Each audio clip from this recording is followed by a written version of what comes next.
The Tuscaloosa Chevrolet Sports Update with WVUA's Gary Harris.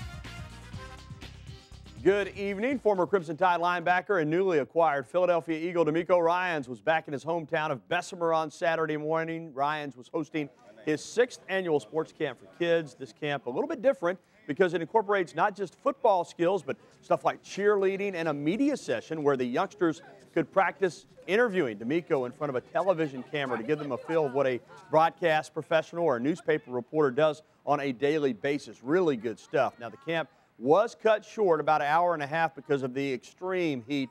Had to get those kids inside. But DeMeco told us this is the type of camp he wished had been around when he was a youngster.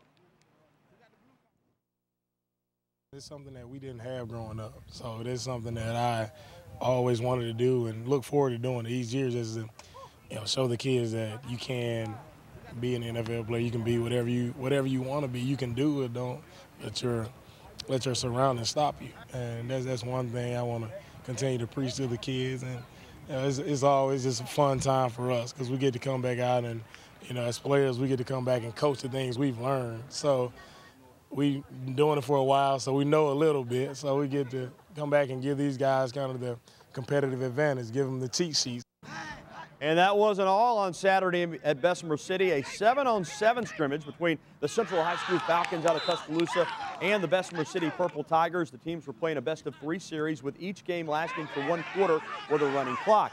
Falcons head coach Dennis Conner says these 7-on-7 competitions are really good at helping the players prepare themselves better, especially in the heat of what they're going to endure in terms of the temperature come August. This is a good setup for that.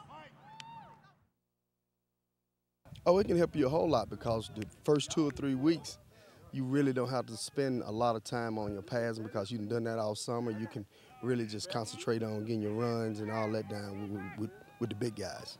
Oh, it helped the club a lot anytime they get out and compete in different things like that and just competing. It's a long rivalry with Central and Jesselyn Lynn from back in the day that I can remember we've had good games. Well, former Crimson Tide basketball player Gerald Wallace, who is about to enter his 12th NBA season, still has a lot of value to teams in the NBA. The former New Jersey, now Brooklyn Nets, have reached a verbal commitment with the veteran swingman on a 4-year deal worth $40 million cool ones. The Nets have been openly confident in their ability to re-sign Wallace, who opted out of the final year of his contract last month with the intent of staying with the Nets. Last season, after coming over to the Nets in a trade with Portland, Gerald averaged 15.2 points and 6.8 rebounds. He's a big part of what they want to get done there in Brooklyn. And Wallace may be getting some help there. New Orlando Magic general manager Rob Hennigan has met face-to-face with Dwight Howard, and Yahoo Sports, ESPN.com, and others reporting that Howard wants out again. Remember, he decided during the season, after requesting a trade, to go ahead and re-up for 1 more year with the Magic, but now he says he wants out. Of course, Orlando calls the shots because he is under contract for the 2012-2013 season, but he wants to play elsewhere, and Brooklyn is at the top of his list. Well, building a big lead during the final green flag run and saving enough fuel to get to the end of the race, Brad Keselowski won Saturday night's Quaker State 400 Sprint Cup race at Kentucky Speedway in a backup car.